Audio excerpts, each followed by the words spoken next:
Many of us don't have the luxury to work out twice a day. Lots of us just don't have the time.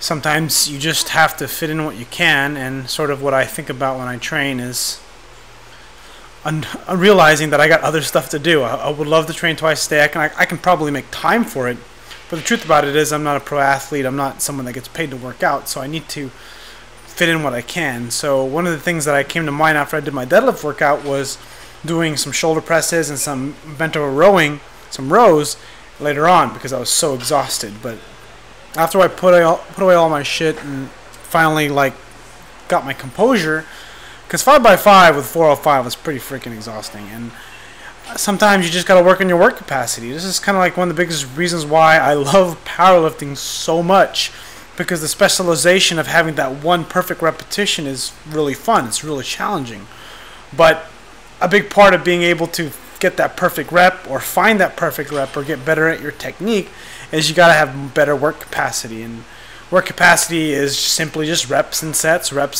and shorter durations of time. Endurance, strength endurance. If I could just do singles, doubles, and triples all day, I would. And I really feel like there's a place for where it kind of shouldn't belong, because, and what I mean by that is a lot of time I get so caught up in just trying to get the most amount of weight, and I think sometimes we forget that what got us there in the first place, what got us to a point where we can actually squat and deadlift and bench a reasonable amount of weight. That's definitely way more than average, and then what got you there was reps. That's how you got there. You started off doing some machines, you started off doing some dumbbells, you started off maybe doing a little bench press, then you got into squatting, and you do like 10 to 15 reps, 8 to 12 reps, but you never really, you never went super heavy until you discovered powerlifting, and you forget that everything you did up until this point allowed you to have that really solid foundation to work up to a heavy single.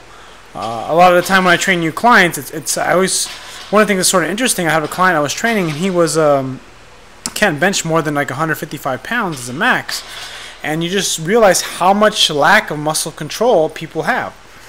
He's strong. I mean, he's doing all right. I mean, strong, in comparison to a lot of clients that I train, but overall he doesn't have that muscle control, and that actually takes years. It's not something you can just walk in and just start powerlifting.